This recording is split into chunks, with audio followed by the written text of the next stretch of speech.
அகிலமெங்கும் உள்ள தமிழ் நேயர்கள் அனைவருக்கும் பரம்பரை ஜோதிடர் உங்கள் மனோ பாலாஜியின் அன்பான வணக்கம். மிதுன ராசி நேயர்களுக்கு சனி பகவானின் வக்கர நிலை வரக்கூடிய ஜூன் மாதம் 29ஆம் தேதிங்க. சனி பகவான் உங்களுடைய ராசிக்கு 8ஆம் அதிபதியும் 9ஆம் அதிபதியும் 9ஆம் இடத்தில் இருக்கக்கூடிய சனி பகவான் வக்கர நிலை அடைய போகிறாருங்க. இந்த வக்கர நிலை கிட்டத்தட்ட நவம்பர் மாதம் 15ஆம் தேதி வரைக்குமே வக்கர நிலையில் தான் இருக்க போகிறாருங்க சனி பகவான். உங்களுடைய 9ஆம் அதிபதி 9ஆம் இடத்தில் இருந்து வக்கர நிலை அடையும் போது உங்களுக்கு இதனால் ஏற்படக்கூடிய நன்மைகள், யோகங்கள், சாதக பாதக அமைப்புகள் என்ன அப்படிங்கிறத பற்றி தாங்க இந்த பதிவில் இப்போ நம்ம பார்க்க போகிறோம். முதலாக பார்க்குறவங்களா இருந்தீங்கன்னா சப்ஸ்கிரைப் பண்ணி பெல் பட்டன் அழுத்தி ஆல் ஆப்ஷன் கொடுங்க. மிதுன ராசி நேயர்கள் அப்படின்னா புதனுடைய ஆதிக்கத்தில் பிறந்தவங்க, அன்பானவர்களுங்க, மற்றவங்களை ஏமாற்ற தெரியாது. குறிப்பாக சொல்ல போனோம்னா நீங்கள் உண்டு உங்கள் வேலையை உண்டுன்னு இருப்பீங்க.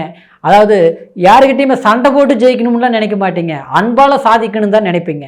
ஆனால் அந்த மாதிரி இருந்தாலும் உங்களுக்கு கடந்த காலங்கள் உண்மையை சொல்ல போனோம்னா ஒரு 4-5 வருஷ காலகட்டமாகவே பலவிதமான சில இன்னல்கள், பலவிதமான சில சிரமங்கள் நீங்கள் அனுபவித்தது உண்டு. ஆனால் உங்களுக்கு இந்த சனி பகவான் நமக்கு எந்த அளவுக்கு ஒரு சாதகமான யோகங்கள் கொடுக்க போகிறார் அப்படின்னா, சனி பகவான் ஒருத்தருடைய ஜாதகத்திலிங்க அதாவது ஆயுள்காரகன் சொல்லுவோம். அது மட்டும் கிடையாது, ஒரு ஜீவனஸ்தானாதிபதியும் சனி பகவான் தான். ஜீவனம்னு என்னங்க, தொழில்.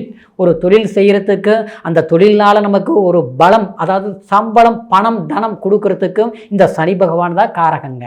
அப்படி பார்த்துட்டோம்னா உங்களுக்கு 9ஆம் இடத்தில் இருக்கக்கூடிய சனி பகவான் அதாவது உங்களுக்கு பாக்யாதிபதி ஸ்தானத்தில் இருக்கக்கூடிய சனி பகவான் உங்களுக்கு கடந்த காலம் இந்த 1.5 வருஷ காலம் எப்படி இருந்தது அப்படின்னு பார்த்துட்டோம்னா, அதுக்கு முன்னால் பார்த்தோம்னா கண்டகச்சனி, அதுக்கப்புறம் பார்த்தோம்னா உங்களுக்கு அஷ்டமச்சனி, இப்போ பார்த்தோம்னா 9ஆம் இடத்தில் சனி. அப்போது உங்களுக்கு 5-6 வருட காலகட்டமாகவே எப்படி ஓடிட்டு இருக்குது வாழ்க்கை அப்படின்னு பார்த்தா ஏதோ ஒரு எதிர்பார்ப்பில் தான் போயிட்டு இருக்குது. ஏதோ ஒரு இலக்கை நம்ம அடையணும்னு முயற்சிகள் செய்கிறோம், எல்லாமே கிடைக்கிற மாதிரி இருக்குது, எல்லாமே நெருங்கி வருது. ஆனால் நம்ம விரும்பி போகும்போது அது விலகி போகுதுங்கிற ஒரு நிலை தான் உங்களுக்கு இருக்குது. குறிப்பாக சொல்ல போனோம்னா அதாவது அறிவுக்கும் காரகன் உங்களுடைய ராசி தான், அன்புக்கு காரகனும் உங்களுடைய ராசி தான். ஒரு விஷயத்தை நினைச்ச எப்படியாப்பட்ட திறமையினாலும் சாதிக்கக்கூடிய வல்லமை மிதுனராசி நேயர்களுக்கு உண்டு. ஆனால் எல்லா அறிவும் ஆற்றலும் இருந்தும் ஆனால் நமக்கு எதுவுமே சரியான முறையில் இன்னைக்கு உங்களை விட ஒரு படிப்புலையும் சரி, இல்லையோ ஒரு அனுபவமும் சரி, எல்லாமே குறைவாக இருக்கிறவங்க இன்னைக்கு ஒரு நல்ல பொசிஷனில் இருக்கிறாங்க. ஆனால் நம்ம எல்லாம் ஒரு நிலையும் நல்ல திறமை இருந்தும் நம்மளால் கண்டிப்பாக அந்த திறமைக்கு தகுந்த மாதிரி சாதிக்க முடியல. ஏதோ ஒரு தடுமாற்றம், ஏதோ ஒரு நெருக்கடி, சில நேருக்கு பார்த்தோம்னா பண நெருக்கடிகள் அதிகமாக இருக்கும். இதெல்லாமே ஏன் இப்படி வருது? நம்மளை விட தாழ்வான நிலையில் இருக்கக்கூடியவங்களுக்கு கூட ஒரு உயர்வான நிலைக்கு போகிறாங்க. ஆனால் நமக்கு ஒரு நல்ல நிலையில் இருந்து நம்ம ஒரு உயரத்துக்கு போக முடியல, சாதிக்க முடியல, கைக்கு ஏற்றது வாய்க்கு ஏற்றல. இதெல்லாம் ஏன் இப்படி நடக்குது அப்படின்னு பார்த்தா எல்லாமே இந்த சனி பகவானுடைய இந்த கண்டகச்சனி, அடுத்தது பார்த்தோம்னா அஷ்டமச்சனி, அடுத்தது பார்த்தா 9ஆம் இடம் பாக்யாதிபதி ஸ்தானத்தில் இருக்கிறதுனால பூர்வ புண்ணியம், அதாவது நமக்கு கிடைக்கக்கூடிய அந்த பாக்கியம் கிடைக்க மாட்டேங்குது. உங்களுடைய பணம் அடுத்தவங்கிட்ட சிக்கியிருக்கும், வரமாட்டேங்குது. இன்னைக்கு நீங்கள் உழைச்சி கஷ்டப்பட்டு ஒரு பிஸ்னஸ், ஒரு வேலையை முடிச்சு கொடுத்துருப்பீங்க. ஆனால் நீங்கள் முடிச்சு கொடுத்து ரொம்ப நாள் ஆகி போச்சு, ஆனால் அதுக்கு கிடைக்க வேண்டிய பணம் நமக்கு கிடைக்கல. குறிப்பாக சொல்ல போனால் தகப்பன் வழியில் எல்லாமே பகை, தகப்பன் சொத்து பிரச்சனை, ஆக மொத்தத்தில் பிறந்த ஊரே நமக்கு இன்னைக்கு இந்த இடத்துல இருக்கிறத விட நம்ம எங்கே தள்ளி போயிடலாமா அப்படிங்கிற ஒரு நிலை மிதுனராசி நேயர்களுக்கு கண்டிப்பாக ஏற்பட்டது உண்டு. அது மட்டும் கிடையாதுங்க, இன்னைக்கு அன்புக்கு நீங்கள் ஏங்குவீங்க, பாசத்துக்கு நெருங்கி போவீங்க. ஆனால் எல்லாருமே உங்களை புரிஞ்சுக்காம விலக்கி வைக்கக்கூடிய ஒரு நிலைகள் எல்லாமே இருந்திருக்கும். ஆனால் இதில் இருந்து இந்த வக்ர நிலை என்னன்னா, எந்த ஒரு நல்ல பலன்கள் கொடுத்ததோ எந்த கிரகம் அது ரிவேர்ஸ் பலன் கொடுக்கக்கூடியது தான் வக்ரங்கிறதுங்க. அதாவது ரிவேர்ஸ், அதாவது ஆப்போசிட், அதாவது இன்னைக்கு உங்களுக்கு 9ஆம் இடத்தில் இருக்கக்கூடிய சனி பகவான் இன்னைக்கு வக்ர நிலை அடையும் போது உங்களுக்கு பாக்கியத்தில் எந்தெந்த நெருக்கடிகள் வந்ததோ, என்ன கஷ்டங்கள் வந்ததோ, எந்த மாதிரி நமக்கு அதை உழைப்புக்கு தகுந்த ஊதியம் இல்லாமல் இருந்ததோ அது எல்லாமே சிறப்பாக கிடைக்கக்கூடிய ஒரு சந்தர்ப்பங்கள் இந்த நவம்பர் மாதம் வரைக்குமே 15ஆம் தேதி வரைக்குமே உங்களுக்கு அமைய போகுதுங்க.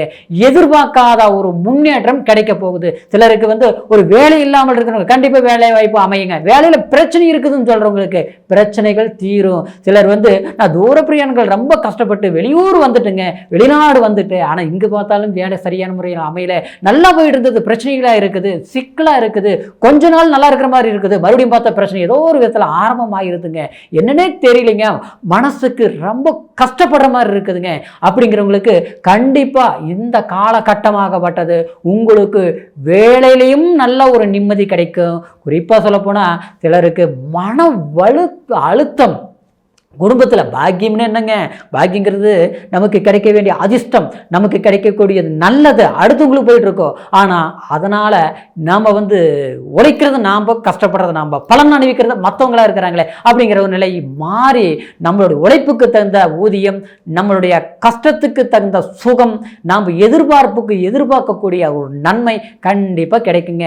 சிலருக்கு குடும்பத்தில் ஒரு நன்மைகள் அப்படின்னா ஒரு நல்ல நிகழ்வுகள், ஒரு திருமணம் சார்ந்த விஷயங்கள், குழந்தை பாக்கியம் இல்லாமல் இருக்கிறவங்க குழந்தை பாக்கிய வாய்ப்புகள், அடுத்தது பார்த்தோம்னா பூர்வீக சொத்துனால சில சிக்கல்கள் இருக்குதுங்க, போராட்டமெல்லாம் இருக்குது, கேஸு வம்பு வழக்கு சிக்கி இருக்குதுங்க, அதெல்லாமே தீருமா, அதுக்கெல்லாம் முதலீடு போட்டு செலவு பண்ணினேன் கிடைக்கல, நான் உழைச்சி கஷ்டப்பட்ட சம்பாரிச்ச பணம் மருத்துவம் பிடியில நம்பி கொடுத்துட்டேன், இன்னைக்கு பார்த்தோம்னா பகையாக நினைக்கிறாங்க, கேட்டால் சண்டை வர்ற மாதிரி இருக்குது, சமாதானம் வர மாதிரி இல்லை அப்படின்னு நினச்சி இருக்கக்கூடியவங்களுக்கு கண்டிப்பாக நம்மளுடைய பணம் எங்கே சிக்கினாலும் அது சேரும்.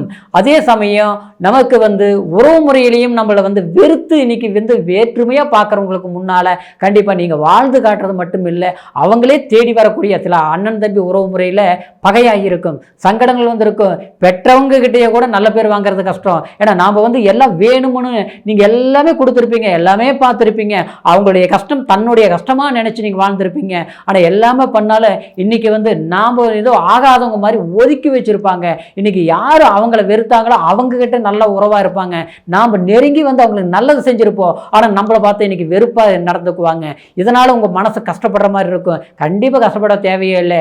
உங்களைய புரிஞ்சிக்கக்கூடிய ஒரு காலமாக வரக்கூடிய இந்த சனி வக்ர பகவானுடைய பெயர்ச்சி நிச்சயமாக உங்களை அறிஞ்சு உங்களை புரிஞ்சு கூடிய ஒரு சந்தர்ப்பங்கள் அமையும். அதே நேரத்தில் உங்களுக்கு அதாவது சில வீடு கட்டலாம் நினைக்கிறவங்க, ஏற்கனவே கட்டி முடிச்சுங்க, சரியாக கட்டி முடிக்க முடியல, பாதிலே நின்று போச்சு, ஒரு லோன் எதிர்பார்த்தேன் கிடைக்கல, கடன் நெருக்கடிகள் சித்திரவதையாக இருக்குது, சிரமமாக இருக்குது, இதிலிருந்து நம்ம மீண்டுறதுக்கு ஏதாவது ஒரு லோன் கிடைக்குமா, இல்லை ஏதாவது நம்பிக்கைக்குரிய ஒரு இடத்துல கொஞ்சம் அமௌண்ட் வந்ததுன்னா அதை வாங்கி இதெல்லாம் இது பண்ணிவிட்டு நம்ம ஏதோ சம்பாரிச்சு இந்த கடன் எல்லாம் மெதுவாக கட்டிக்கலாம், அதாவது யாருக்கிட்டையும் கெட்ட பேர் வாங்கக்கூடாதுன்னு நினச்சிட்டு இருக்கிறேங்க அப்படின்னு நினச்சி முயற்சிகள் எடுத்து இது வரைக்கும் முடியாமல் இருக்கிறவங்களுக்கு கண்டிப்பாக இந்த சனி பகவானுடைய வக்ர நிலை உங்களுக்கு சாதகம் 100% வேலை செய்யக்கூடிய அமைப்பு இந்த வக்ர பெயர்ச்சி உங்களுக்கு சாதகமான அமைப்புங்க.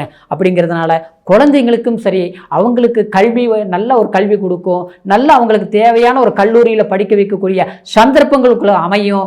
பண நெருக்கடிகள் இருந்தாலும் கண்டிப்பாக அந்த பண நெருக்கடிகள் கொஞ்சம் கொஞ்சமாக தீரும். அதனால் முயற்சிகள் பண்ணுங்க. படிச்சுட்டு இருக்கிற குழந்தைங்களுக்கு, அதாவது மிதன ராசியில் நிச்சயமாக கவனம் மறதி ஏற்பட்டிருக்கும், படிப்பில் நல்லா படிப்பீங்க, ஏதோ ஒரு எக்ஸாம் எழுதுகிற நேரத்தில் கொஞ்சம் எல்லாமே குறைஞ்ச மாதிரி இருக்கும், நல்ல மார்க் வருமா என்னமோ பயமாக இருக்குது அப்படின்னு நினச்சி ஒரு நம்ம எதிர்பார்க்குற காலேஜ் நல்லா கிடைக்குமா, நம்ம எதிர்பார்த்த படிப்பு படிக்க முடியுமா அப்படிங்கிறவங்களுக்கு நல்ல நீங்கள் எதிர்பார்க்கக்கூடிய ஒரு படிப்பு, நல்ல கல்லூரி, அதே மாதிரி படிப்பு முடித்தவங்களுக்கு ஒரு நல்ல வேலை வாய்ப்பு அமையக்கூடிய ஒரு காலகட்டமாக இருக்கிறதுனால மிதுன ராசி நேயர்கள் பொறுத்த வரைக்கும் நீங்கள் கடினமான முயற்சிகள் கண்டிப்பாக நமக்கு கிடைச்சிரும், இது நடந்துரும் அப்படின்ட்டு முயற்சிகள் எடுங்க.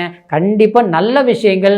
இந்த சனி பகவானுடைய வக்ர பெயர்ச்சி ஆயுள்காரகன் சொல்லக்கூடிய, ஜீவன் காரகன் சொல்லக்கூடிய சனி பகவான், சனி கொடுத்தால் யார் கெடுப்பார், யார் தடுப்பார் பழமொழி சொல்கிறது மாதிரி கண்டிப்பாக சனி பகவான் உங்களுக்கு நல்ல பலன்களை அள்ளி கொடுக்கக்கூடிய காலமாக இருக்கிறதுனால முயற்சிகள் எடுத்து முன்னேற வழியை பாருங்கள். கண்டிப்பாக நீங்கள் பயணிக்கக்கூடிய பயணம் உங்களுக்கு வெற்றியின் பயணமாக இருக்கும் மிதுன ராசி நேயர்களுக்கு.